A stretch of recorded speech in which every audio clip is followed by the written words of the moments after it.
Olá pessoal, estamos de volta com Engenharia na TV, um programa com o apoio do Conselho Regional de Engenharia e Agronomia e realização da Senarag, Associação dos Engenheiros, Arquitetos e Agrônomos de Arapongas. Engenharia na TV. Oferecimento a Senarag, Associação dos Engenheiros e Arquitetos e Agrônomos de Arapongas. E CREA, Conselho Regional de Engenharia e Agronomia do Estado do Paraná. Dando prosseguimento ao programa da semana passada, onde discutimos vários problemas acontecidos aqui na nossa cidade, né, relativos a condições climáticas, e aproveitando os nossos conhecimentos e as nossas amizades, convidamos o engenheiro civil Gilberto, professor da UEL. Por favor, passe o seu currículo para nós, Gilberto. Ok, só rapidamente, eu sou professor da UEL há 28 anos, coordeno curso de especialização em estruturas e sou responsável pela disciplina de patologia nas edificações, a parte estrutural. Certo. Que é a área exatamente que nós vamos conversar hoje aqui, né? Exatamente. Tenho dado cursos pelo próprio CREA desde 2005 por todo o Paraná, associações de engenheiros, clube de engenharia. Inclusive aqui em Arapongas. Inclusive em Arapongas eu estive aqui, exatamente, com o foco não só os profissionais. Muitas vezes vinham mestres de obra, construtores. Por quê?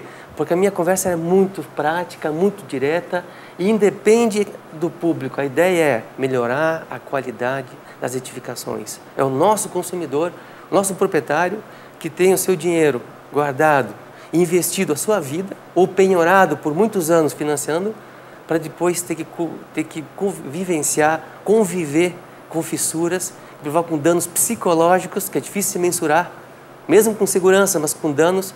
Não merece isso a população. E outra coisa também que eu percebi a dificuldade de um seguro pagar isso, né, Ita? Parece que o seguro não paga, não tem cobertura. Parece não paga. Parece que não tem cobertura. A cobertura é só vendaval, granizo, mas eles não falam em enchente, tremores, é o que está a discussão quantidade de água que caiu, mas infelizmente não é tido como um vendaval, né, porque é só volume de água. Bem, mas é o seguinte, então, Gilberto, nós gostaríamos, por favor, que você esclarecesse, porque parece que o problema é similar ao que aconteceu em Londrina, né? Não só em Londrina, né? Londrina, Canberra, né? Rolândia, Arapongas, né? Então, para acalmar ou até mesmo orientar Itamar, né? Claro. Os nossos telespectadores. Ok, eu vou fazer um resumo inicial, depois a gente vai tentar em detalhes mais específicos sobre cada ponto desse. Mas assim, a nível geral, independente da situação, o nosso problema é brasileiro. Cultura. No Rio Grande do Sul, dei curso em São Paulo sobre isso, em Santa Catarina, pelo outro CREA também, e conversando com os profissionais e o pessoal de obra e proprietários, o problema é o mesmo. O cerne da questão é um só. E, infelizmente, ou felizmente, não está vinculado às intempéries. Nem esses abalos sísmicos nesse nível pequeno e tampouco a temporais. Se nós tivéssemos cuidado mínimo básico de cuidados profissionais e técnicos, nós podemos ter praticamente 90% a menos de patologias. Quando falo patologias, na minha área, são as fissuras que aparecem nas edificações. E fissuras também tem vários tipos. Segundo o IBAP, chama de fissura, mas quando é muito grande é greta, é fenda, é rachadura. A fissura sempre é pequenininha. O que a gente vê por aí tem até entrada de sol e de chuva, de tão grande que é a abertura que aparece. A mão, né? Aquele programa que você apresentou na concorrente, na Rede Globo, de manhã, acho que foi na manhã de segunda-feira, né? Eu vi que apresentaram algumas fissuras ali, a mão inteira da pessoa entrando. Mas isso aconteceu aqui também em Arapongas, né, Itamar? Acredita? Acredito que sim. Agora, Fauzi, o Gilberto vai explicar bem esse tipo de fissura. Porque muitas vezes você tem uma fissura simplesmente da parede, né? Não houve questão da estrutura, não afetou muitas vezes a estrutura. Então, o Gilberto está bem mais capacitado que nós para comentar sobre esse assunto aí. E vamos deixar ele, porque esse nosso tempo, como ele é curto, Fauzi, vamos aproveitar o máximo do Gilberto para ele dar. E outra coisa, depois nós vamos chamar para ele dar continuidade, né? Perfeito, perfeito. Esse trabalho que ele está fazendo aqui com a gente. Eu agradeço, e a função nossa da universidade como professor, a gente é pago pelo Estado. Eu sou gaúcho e fui muito bem recebido no Paraná. Tá gaúcho. Essa camisa é do Grêmio. É, com certeza, pela cor, parece que é do Grêmio, né? Nosso concorrente, como você falou, concorrente. Mas, enfim, eu tenho um dever de retribuir para a população a minha formação. Eu fiz doutorado e pós no exterior, com bolsa do governo federal e com salário da Universidade Estadual Londrina, que é do governo estadual daqui, cujos impostos, né, a população recolheu. Então, é a minha função tentar colaborar na medida da minha limitação também, né, dentro do possível. Inclusive, nas próximas vezes, eu prometo dar dicas um pouco específicas para o construtor, para o pedreiro, para o engenheiro, para o técnico, de como proceder em alguns detalhes pontuais da obra, onde vai reduzir em bastante essas fissuras e patologias, inclusive mesmo com abalo e com chuvas tão fortes. Então você já está assumindo que na quarta-feira que vem você também estará conosco gravando e passando essas dicas muito importantes. Pode trazer próxima semana o pedreiro, o carpinteiro, a caneta e o lápis. Eu vou falar com calma, pode anotar a sequência, pode ter até algum tipo de imagem junto com a nossa conversa, sabe, para elucidar, porque vai ser bem prático. Vou falar linguajar bem simples, pouco técnico, mas muito tentar colaborar no sentido de a gente melhorar as edificações. Melhorando as edificações, não é só o profissional que sai, é a população que ganha. Então, vocês vão ver ao longo da palestra de hoje que eu não vim aqui para defender o profissional em geral. Eu vim defender a boa engenharia e as nossas boas edificações. Se para isso nós temos que falar mal do péssimo profissional, vamos falar mal. Se tiver que defender o profissional bom que vai ser defendido. Agora, eu vou chamar a atenção da nossa problema cultural, que na verdade não é do profissional. Infelizmente, o problema é grave, por quê? Porque não é só técnica e cursos para os profissionais. Nós vamos ter que mudar a mentalidade da população, do nosso investidor, do proprietário, de como ele dá o pontapé inicial em uma obra. É isso que eu vou agora comentar na sequência. Então, mas, pelo resumo, então, parece que o problema maior é movimento de terra, é fundação. Com certeza. Essas vão ser as dicas na próxima semana de como fazer. Mas, a nível estrutural, basicamente, nos cursos que eu dou, eu falo para os profissionais e pessoal de obra. Se a gente garantir um alicerce da casa, alicerce é a parte de sustentação que está lá embaixo. Uns falam de broca, outros falam de estaca, de tubulão, depende do tipo, mas é a fundação. É a fundação. É quem segura a nossa obra, é a parte mais importante. E, pessoal leigo no assunto, se você me chamar uma casa pronta para dizer essa casa é boa, ninguém tem como dizer. Por quê? Uma vez concretada a fundação, nós não temos mais como saber. Por isso que é importante, pessoal, quando está fazendo a fundação, ter a presença do profissional antes de concretar. Concretou, escondeu o problema. E daí, a maioria dos problemas vem daí, na fundação. Mas você estava falando que é um problema cultural. É um problema não na nossa região, é no Brasil. E que o investidor, que é uma das causas. Então, gostaria que você falasse um pouquinho sobre essa parte aí que você está continuando. Claro, deixar o pessoal mais bem informado aonde está acontecendo o engano maior. Perfeito. Essa cultura nossa. Isso. Inclusive tem uma imagem que vai ser colocada na nossa fala, onde faço um croquis, mais ou menos de como é feita a gestão de uma casa, geralmente são casas, 1 ou 2 pavimentos, pasmem, desde casas de baixa, de média e de alto padrão. Nós investigamos condomínios com TCCs de alunos de graduação, de final de curso, eles visitaram lá os condomínios, então não estou falando assim de chute, é trabalho científico. Foram feitas vistorias, foram feitas visitas, e a gente conversou com os proprietários que foram os investidores e nos relataram como foi feita a casa. É mais ou menos o que vai estar aparecendo agora aí na imagem, na edição, sobre o esquema de construção de uma casa. Tá aí, está aparecendo já. Observem quem que é o gestor no centro desse croquis. O proprietário.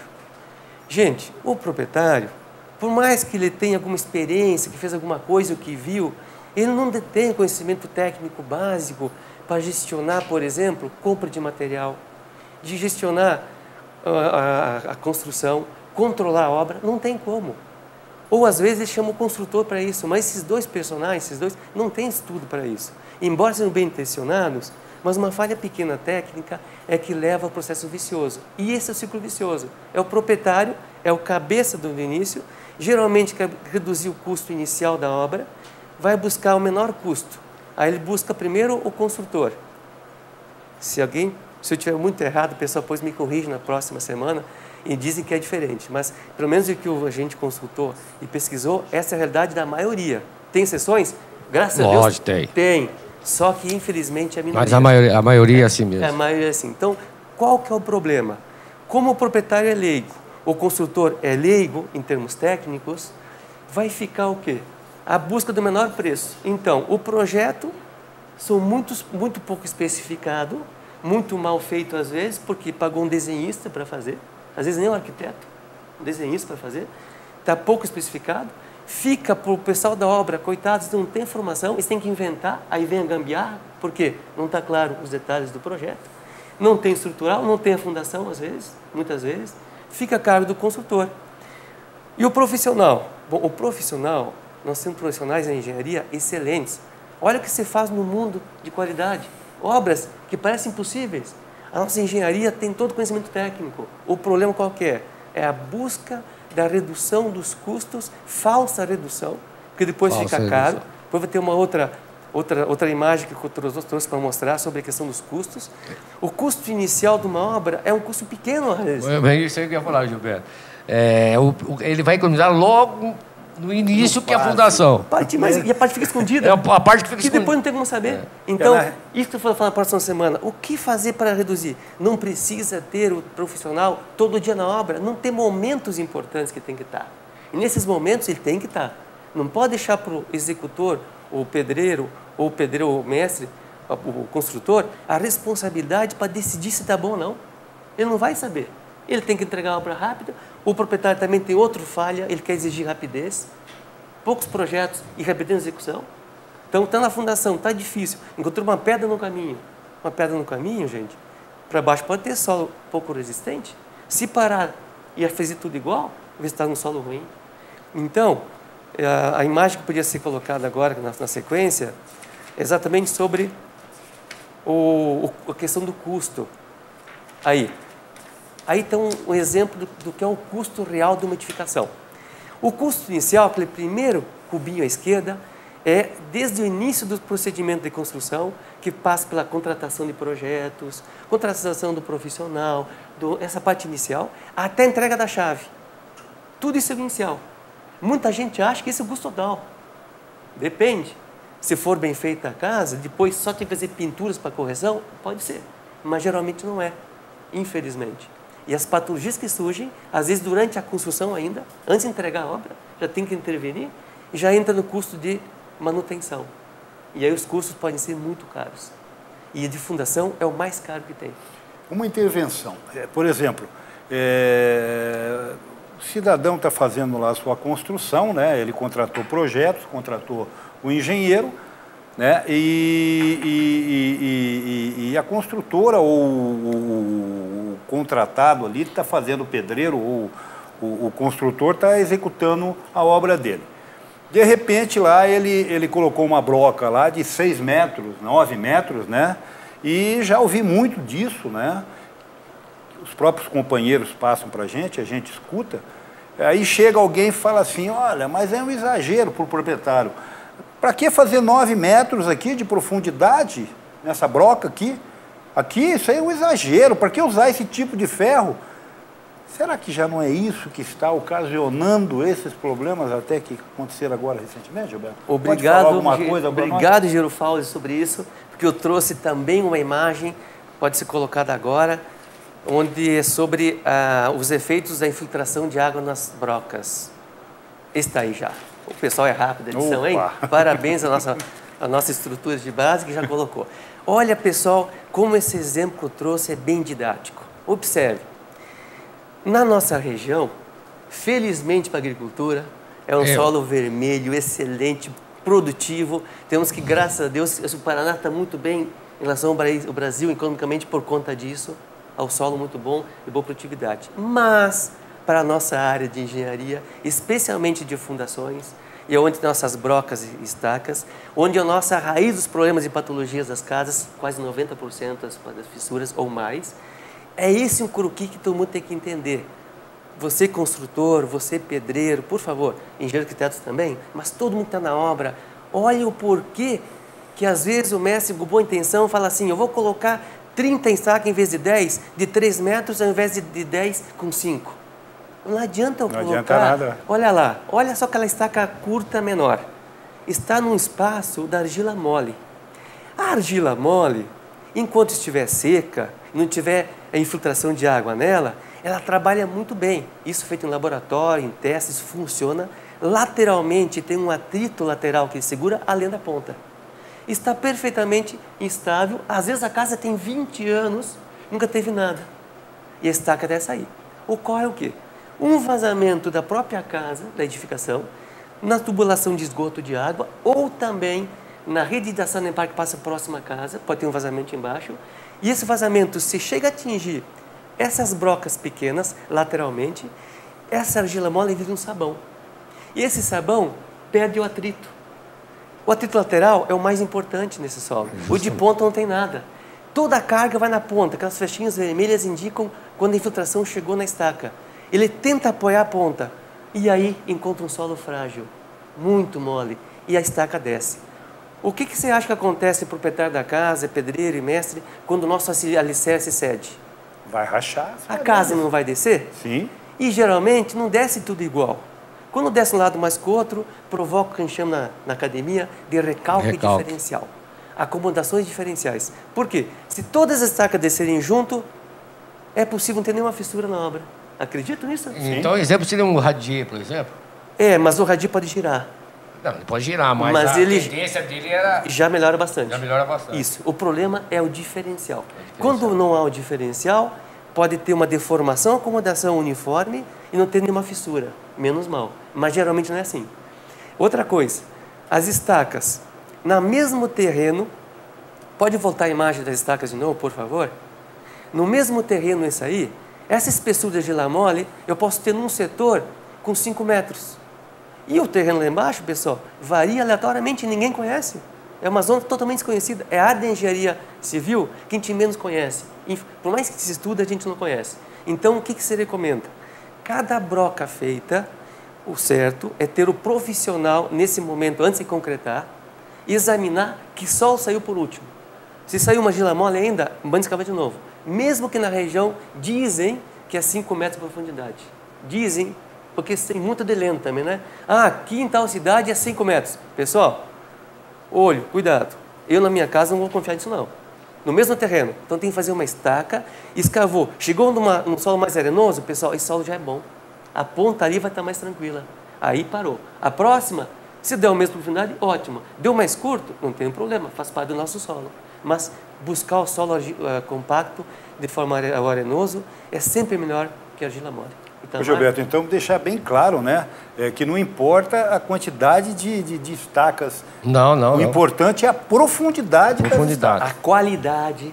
Isso o pessoal também da educação, né, no Brasil, a qualidade prepondera sobre a quantidade. Mas ela pode haver um deslocamento também, se ela tem, depende do solo, tem que se armar essa estaca? Geralmente, as estacas, assim, em termos técnicos, não precisaria. Por quê? Porque se ele vai sofrer o adensamento por recalque, a armadura não vai segurar também. Você pode ter armadura até embaixo, que ela vai recalcar a casa igual. Só a armadura é usada para esperas, para poder continuar com os blocos. Mas é uma armadura mais de ligação das estacas com os blocos e as vigas de baldrame e os pilares de arranque. Nessa região tem que ter armadura necessária. Mas a armadura não tem função na estaca por si só. Né? Não está vinculada à questão dos recalques diferenciais à armadura. O concreto pode ser, inclusive, com uma resistência mais baixa, um FCK de 12, 15, 10 é suficiente, não é esse o problema. O problema é a questão da qualidade do solo onde está a estaca. Por isso que, pessoal, eu vou repetir muitas vezes, a estaca, a broca, invista um pouco mais. Olha, na minha casa, pessoal, se na região diz que é 7 metros, eu peço fazer com 9. Quanto custa fazer? Se você tem que ter a maior segurança. Né? Claro. E por que eu vou arriscar? Se ali está todo o excesso da casa... Não, e outra coisa, o concreto que vai ali também não é um custo menor do que a estrutura. 2 metros, não é? Tá mais, 1 metro mais. Então não vale a pena economizar, a gente não busca economia num setor que depois vai dar um gasto muito maior. E não quer gastar porque depois é caro para refazer uma estaca, é muito cara, vai ter que conviver com as fissuras, gente. Gilberto, e dano psicológico. E no caso, por exemplo, que eles encontram, você já falou, mas eu gostaria que você reforçasse, no caso que ele encontra pedra ou encontra pissarra. Aqui é muito comum em Arapongas se encontrar acho que é toda a região, porque é que nem o Gilberto falou. Hoje ninguém conhece o terreno. Então aqui tem uma pissarra. Mas a 10 metros ali já não é mais pissarra. Ou 1 metro mesmo. Então o terreno infelizmente, você não eu tem digo a broca quando ela está sendo aberta. Né? Chegou 3 metros, ele encontrou pissarra. Ele tem que continuar. Então, vai continuando. Certo. Então, é claro que como o solo varia, pode ser que eu tenha 3 metros de solo bom, de repente. Então, o que se pode aconselhar?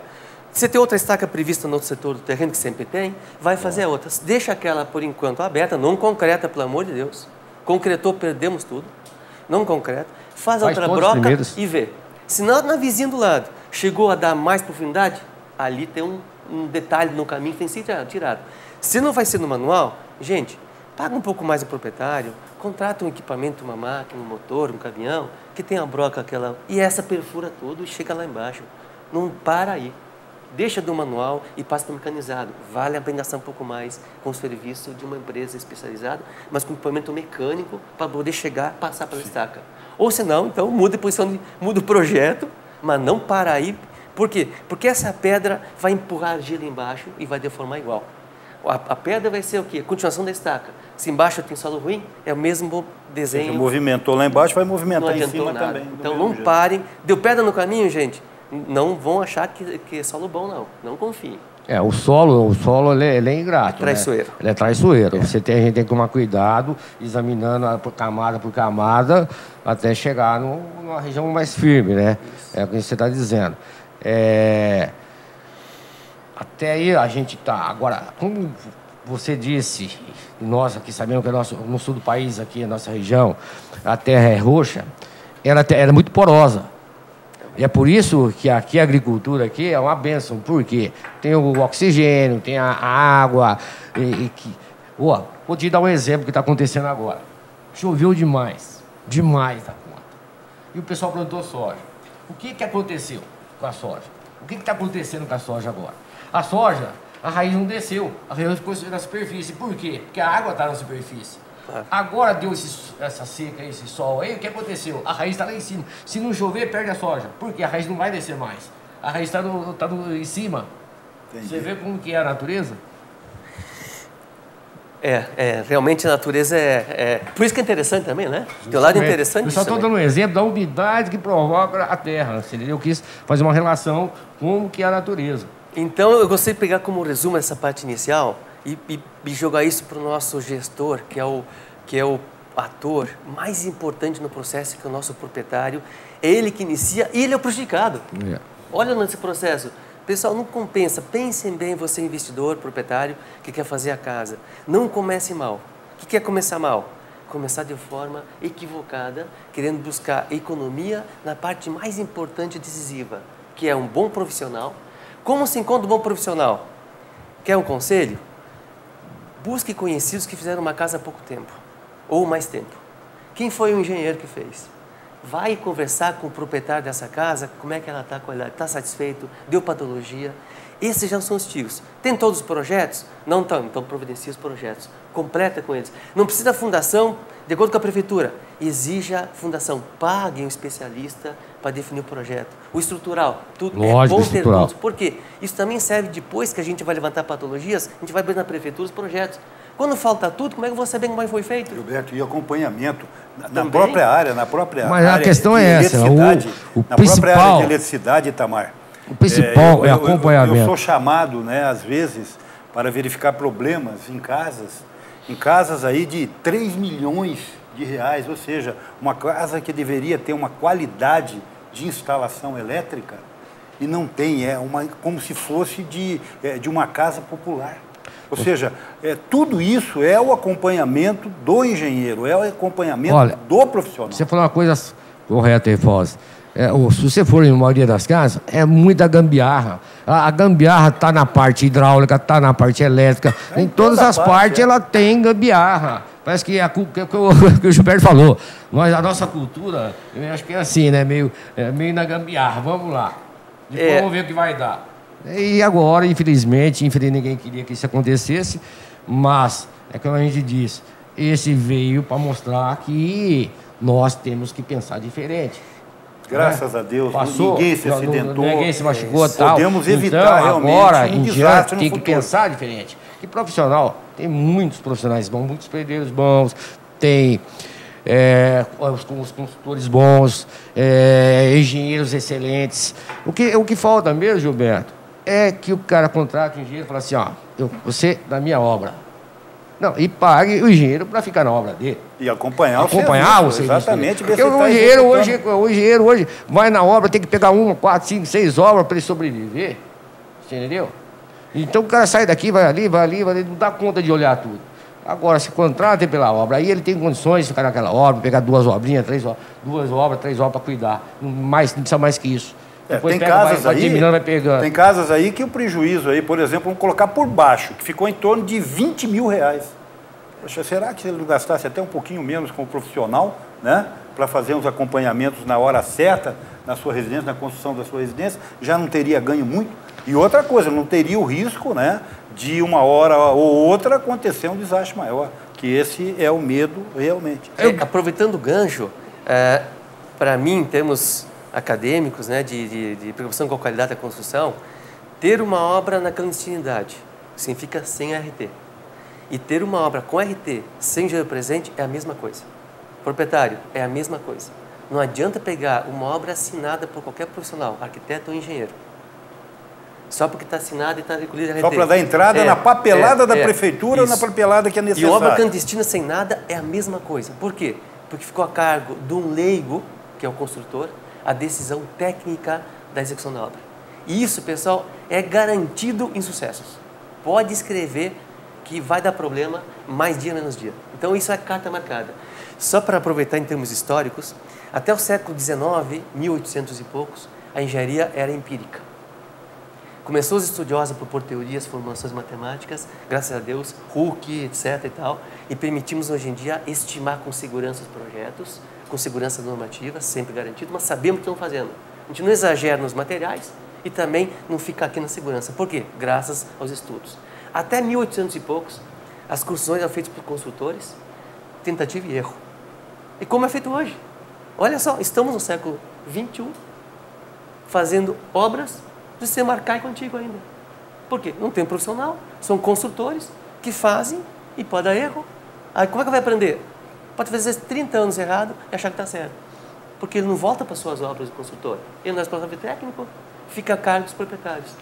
E aí eu vou entrar num ponto importante, que também vai aparecer os caracteres em seguida, sobre uma norma que foi aprovada em 2013. Desculpa, Tamar. Sim. Não, eu queria falar, porque antes no início aí, nós batemos um papo, você estava dando um exemplo de um barracão aqui, do edifício, e você estava dando um exemplo na própria universidade. Certo. Eu gostaria que você falasse aqui, que eu achei muito interessante aquilo ali. Pode ser que até alguns antes de você dar início daí, só para esteja numa condição dessa. Porque, né, na verdade, e também falar um pouco desses tremores que estão dando Londrina, que se repercutiu aqui também. Porque o pessoal, a preocupação aqui, será que foi só a água, a chuva, ou houve uma influência desses tremores que deu em Londrina, que está dando nessa região? Mais ou menos também para a gente ter uma noção sobre isso. Perfeito. Começamos esse assunto, no fim desviamos, porque fica tão querendo melhorar a qualidade, que foi uma questão cultural. Mas vamos voltar lá. É que nem você, a gente vai ter várias vezes você aqui, então vou dar sequência. Você já quer aproveitar o momento e vamos voltar outras vezes. O professor sempre quer fazer bastante, né? Falar bastante, mas no fim acaba... Mas enfim, no sábado eu tive uma visita junto com o pessoal da RPC lá de Londrina, preocupado com a situação lá das patologias, e tentar, de certa forma, acalmar uns, mas também chamar a atenção do perigo em outros, né? E fomos ver basicamente 2 obras. Uma de uma casa onde a patologia é mais tranquila, uma fissura em diagonal, que na próxima semana eu vou explicar exatamente de acordo com a inclinação onde está recalcando, dado técnico, até para o pessoal de casa saber. Mas, e também uma outra obra onde teve o colapso. Podia ter matado pessoas. Então, para todo mundo também aqui da região saber que não é tudo tranquilo também. Por isso é importante ficarem alertas e ajudar a Defesa Civil, ajudar os engenheiros a ir lá e descobrir se tem que interditar ou não. Mas na dúvida, se é grave, sai de baixo. Sai e chama as pessoas. O que aconteceu? Nessa casa, então, as fissuras foram simples, eu comentei com o proprietário, como falou o engenheiro Itamar, a casa era estruturada, tinha pilares, vigas e laje, nenhuma fissura na estrutura, só na alvenaria. Pessoal, quando é nesse caso, a alvenaria é vedação, não tem função estrutural. Então, essa fissura é só observar se está aumentando, se estabilizou, e depois fazer o que a gente chamou de maquiagem. Para quê? Para não ter que conviver com o consumidor, com a fissura todo dia, né? E também entrar bicha, etc. Depois que estabilizou, fecha. Outra coisa boa também, depois de fazer essa maquiagem, volta a dar um tremor, ou volta a recalcar, aparece a fissura de novo. Dá para você estar evoluindo. Não custa pouco fazer esse trabalho, né? Esse foi um conceito que eu fiz no momento lá e o pessoal aceitou, interessante. Mas deixei bem claro para eles que essas fissuras, elas podiam ocorrer mesmo sem o abalo. Nessa ordem de grandeza. Até 1.2, na escala Richter 2, é baixo, não justifica essa fissuração elevada nas edificações. Aquela imagem daquela estaca curta, imagina com aquela água de chuva que teve na região, chegou naquela região. Agora tu imagina essa casa apoiada naquele alicerce sobre um solo molhado e argiloso. E além disso vibrar, o que acontece com a estaca? Só acelerou. Culpa da vibração? Não. Só ajudou a piorar a situação. O grave foi fundação inadequada. Ponto-chave. Então, aquelas casas, eu tenho certeza que tem várias também aqui em todas as regiões, que fizeram com as técnicas corretas, não tiveram nenhuma fissura na mesma região. Por quê? Foi bem feita.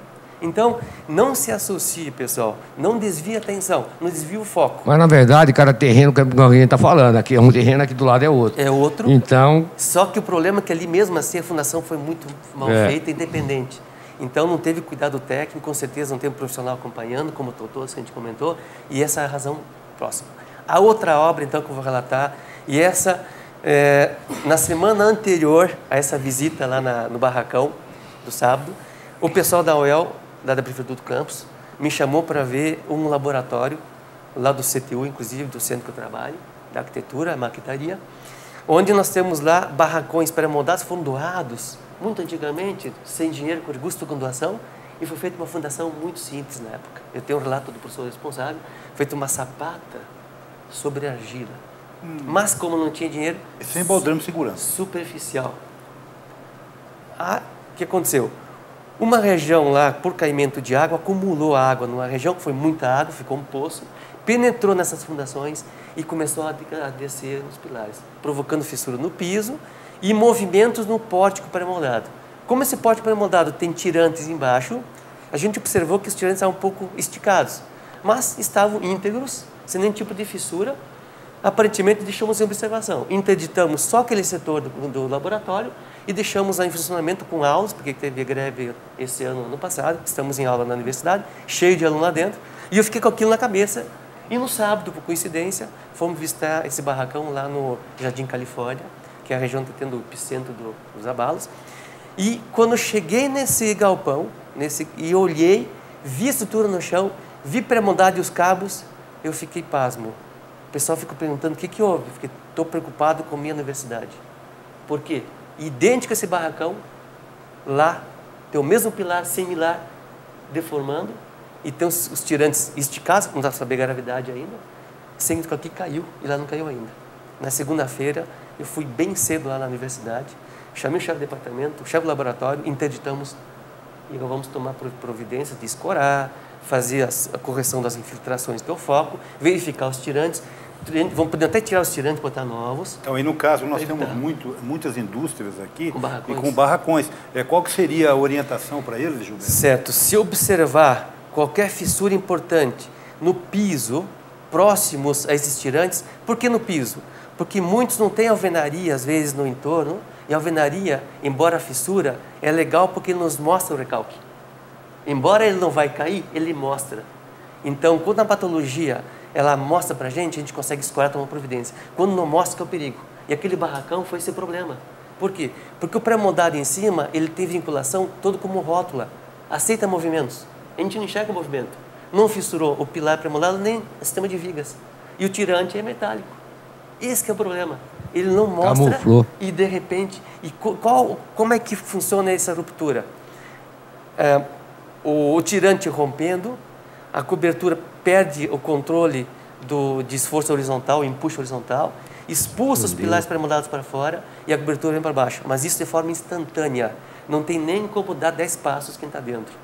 Pode ser um acidente fatal a todos. Então, se você tem um barracão, algo de pré-moldado com esse tipo de perfil, e tem qualquer tipo de vestígio que teve infiltração, chame um profissional, por favor, da região aqui, ou lá da Londrina Defesa Civil, se não estiver aqui na região, onde precisar, porque o mais importante é a segurança. Depois a gente vai ver os problemas. Gilberto, você falou uma coisa interessante aí. Até eu comentei com um amigo meu que aconteceu isso na residência dele, né? Que deu um recalque, mas a questão desse recalque que eu percebi foi infiltração de água, realmente foi infiltração de água, mas causada pelos terrenos ao lado, nos vizinhos, que muitas vezes construíram as suas residências e os telhados precisando toda aquela da cobertura, e veio justamente no muro dele, no fundo da casa. Caia todo ali e descia aquele volume de água, você imagina. Nossa. Caiu ali e tudo deu recalque. A fissura foi justamente como você falou.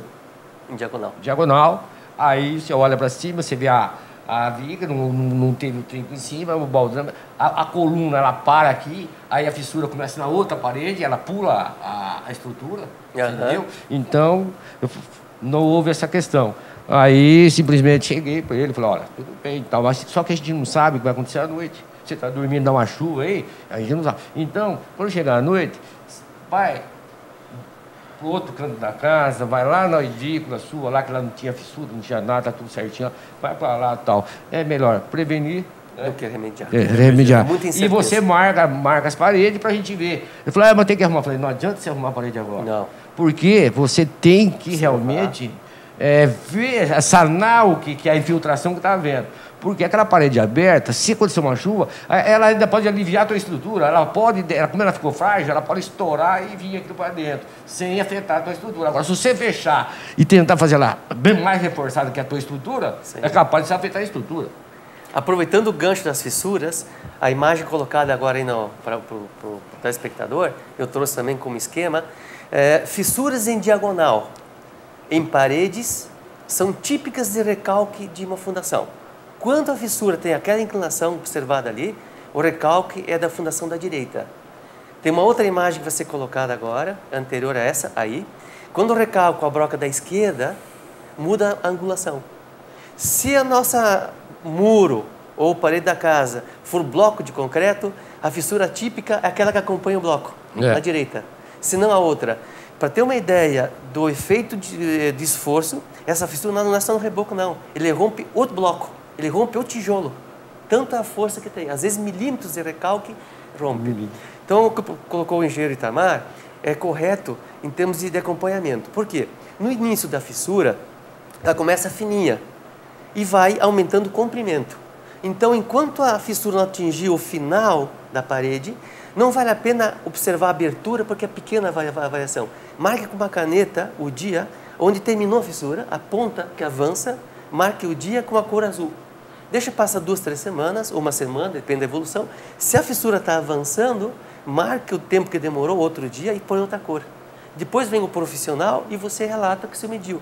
Isso é um trabalho experimental muito útil para nós da academia. Por quê? A gente faz curvas de evolução, fissura versus tempo, e dá para saber se está estabilizando ou se está aumentando, de acordo com a função que sai. Se ela está abrindo também. Isso, então a abertura vem depois. Se a fissura atingiu todo o comprimento, aí ela vai começar só a abrir. Então a primeira etapa é avançar. Então é mais fácil medir o avanço do que a abertura.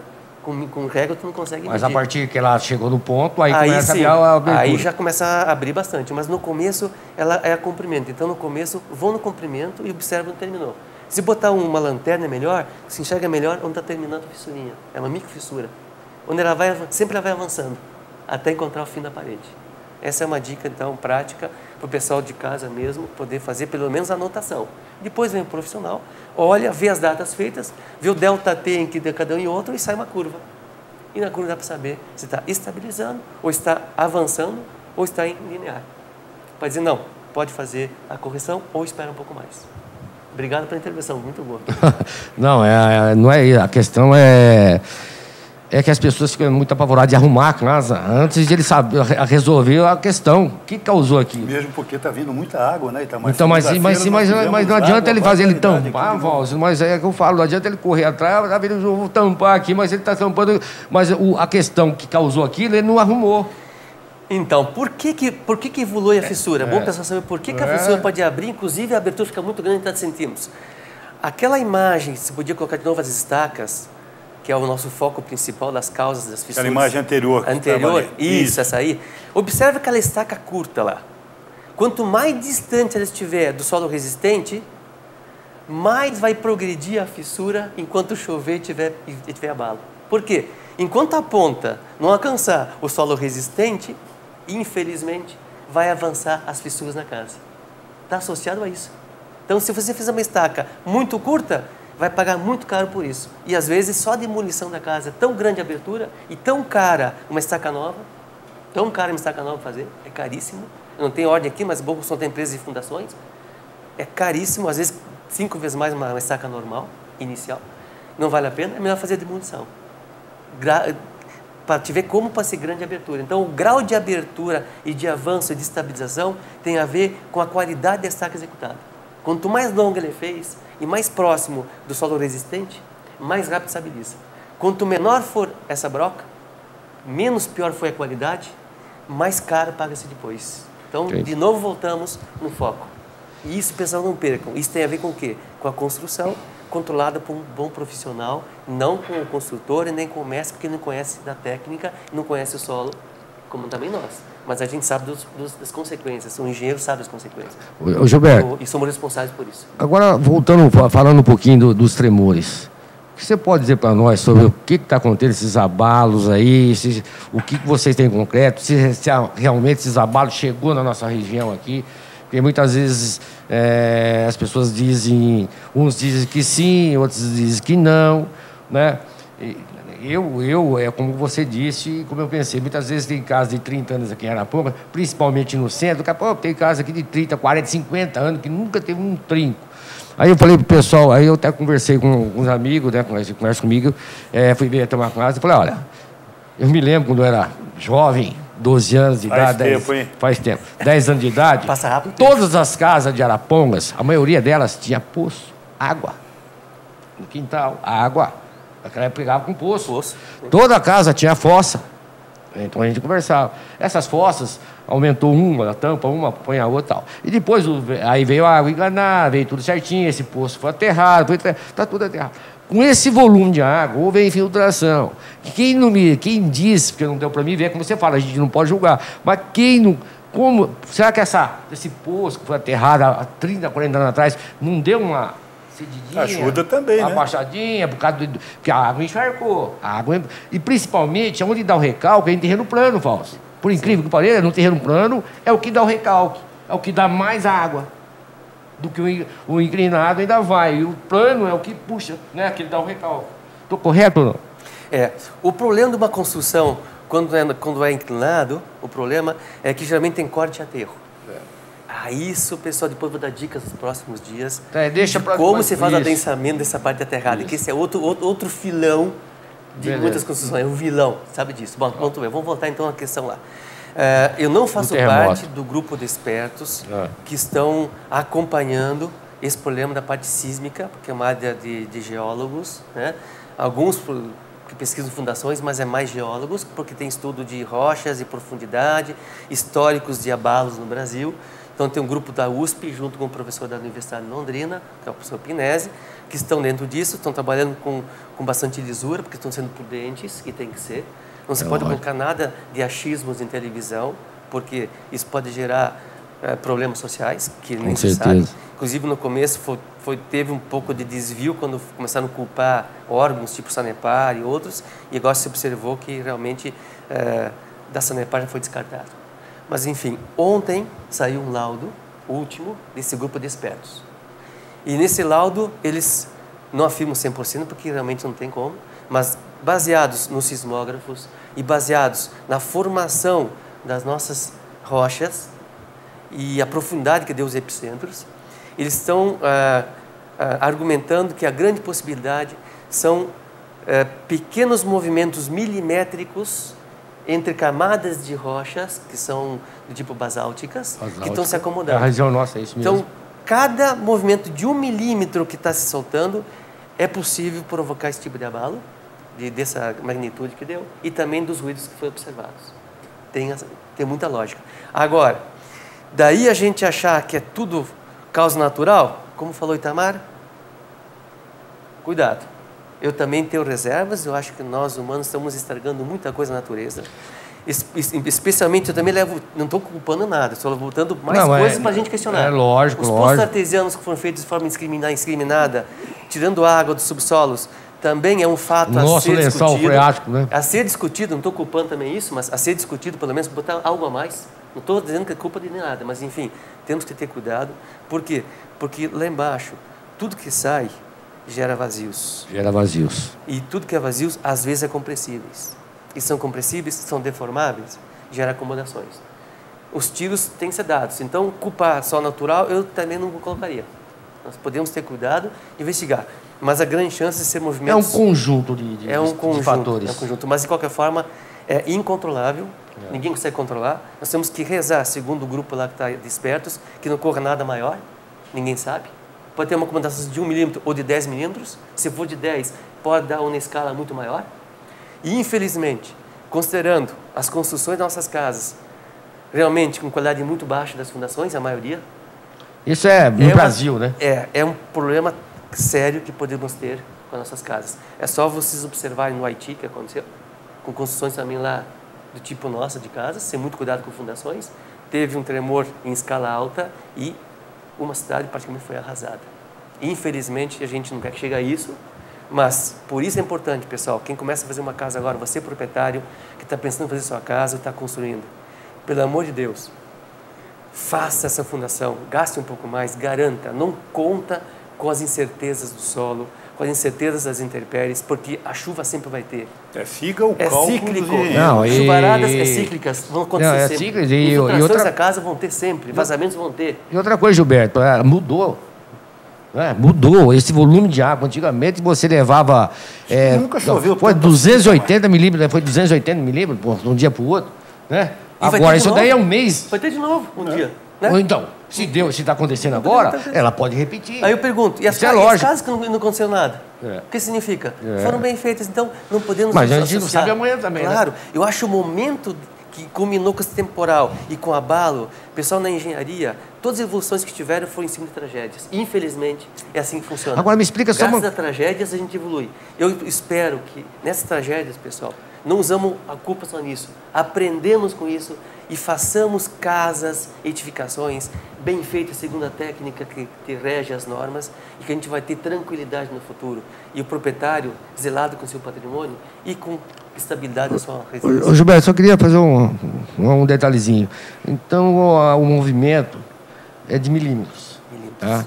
E outra coisa, o espaço desse movimento, ela pode dar aqui 100 metros aqui, ele pode pular para lá, pular. Não tem lugar certo. Não é que, por exemplo, na minha casa não abaixou uma do vizinho, pode haver o...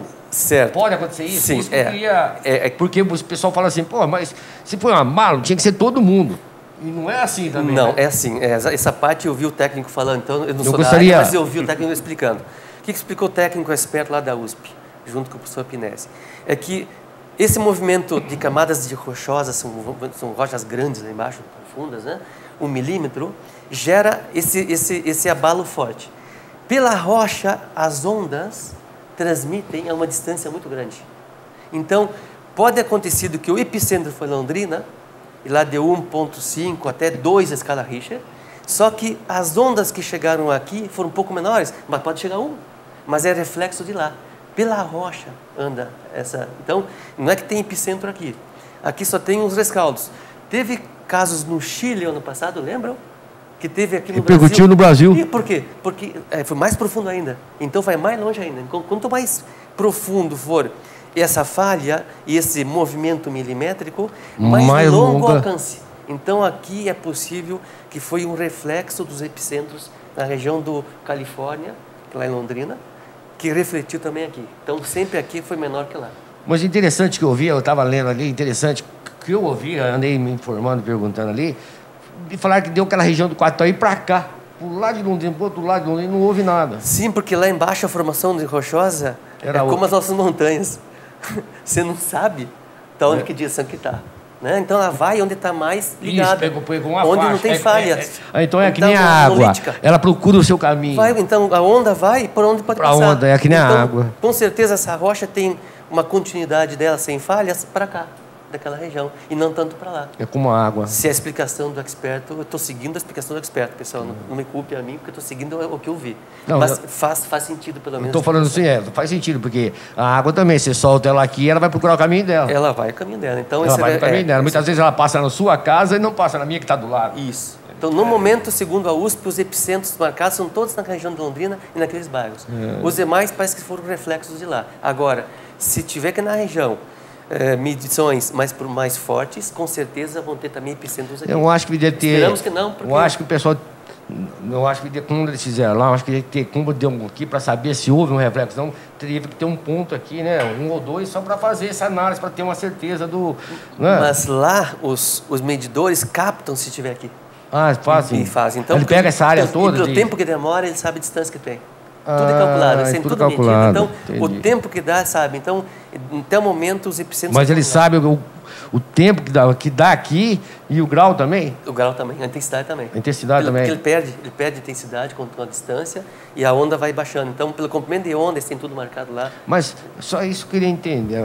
Até porque eu também não é muita minha área, não. Aproveitando, nós temos 3 minutos para encerrar, porque não tivemos nem intervalo no nosso programa. Beleza. Ou fica para a próxima também. Não, vamos fazer o seguinte, Gilberto, então, vamos deixar aberto aqui.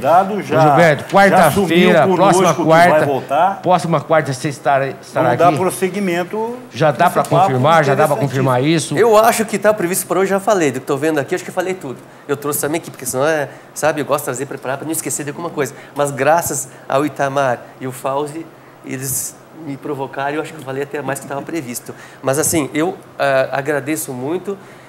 Não sei se vocês gostaram ou não, mas eu tento colaborar naquilo que eu estudei e conheço, mas o nosso conjunto é que vai agregar o apoio.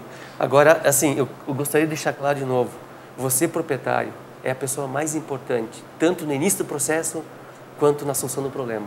O ciclo vicioso não se rompe se você não mudar seu comportamento. Isso é chave. Os profissionais bons têm em todas as cidades, assim como tem ruim. Só que eu como professor, como integrante do conselho, eu queria tentar fazer com que o máximo de planos fossem bons e os que fossem ruins saíssem da atividade. Porque acaba estragando a nossa imagem, e não é só isso a imagem do profissional. Põe em risco as também nossas a sociedade. Obras, né? Dá uma qualidade péssima e nós põe em risco a sociedade, que é o nosso dever proteger. Foco. Isso é o foco. Exatamente. Bem, gente, não temos mais tempo. Infelizmente, o nosso tempo acabou. Quero agradecer aos nossos telespectadores e dizer que na próxima semana estaremos aqui com o Itamar, o professor Gilberto, dando dicas importantíssimas e falando mais a respeito desses acontecidos. Muito obrigado e até a próxima.